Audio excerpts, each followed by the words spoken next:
Well, welcome to Lech Lecha. This is Aliyah 7, Genesis 17, 7 to 27. My name's Mike Koplitz. I am so blessed that you are here and that you're coming to this last Aliyah to find out what's going on.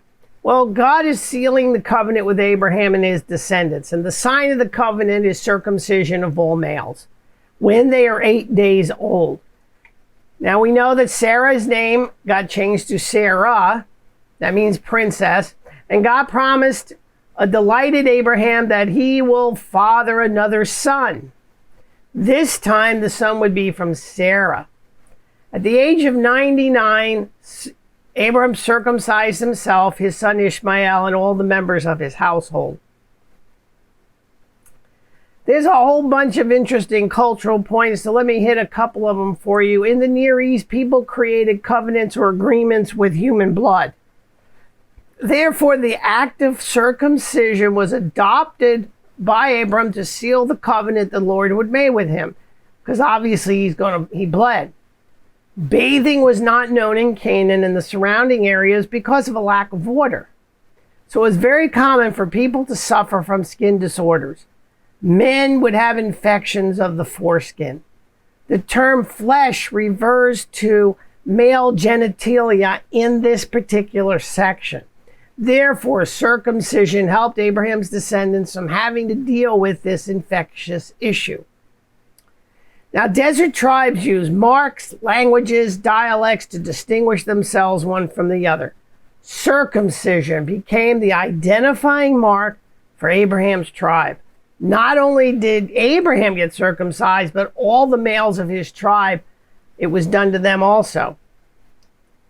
Kings and princesses took young women and virgins for themselves.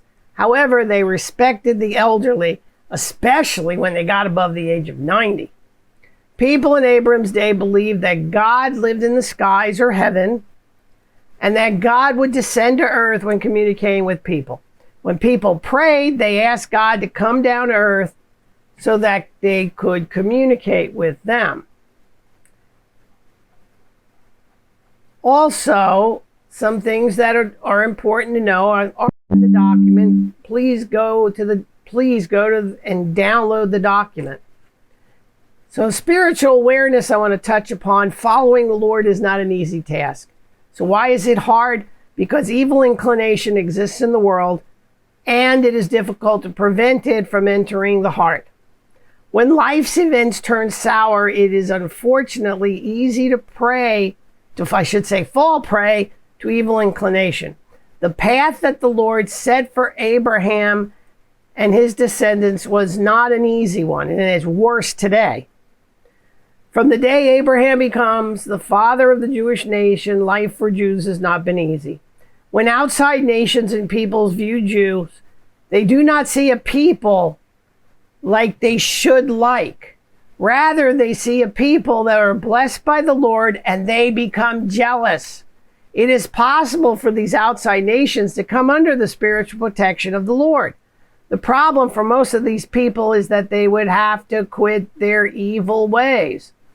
For the Lord will not accept people who turn to sin and not leave an unacceptable practice, I should say. The Torah gives the nations of the world the manual on how to live in a state that pleases the Lord. Israel was the only nation to accept the Torah. When it was given from the Lord at Mount Sinai, it is believed that all Jewish souls, past, present, and future, came to the valley and accepted the Torah in one voice.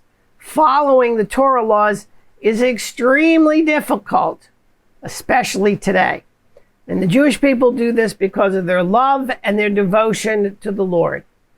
So God bless you for listening to this piece on Lech Lecha Aliyah 7. I hope it blesses you in some way, shape, or form.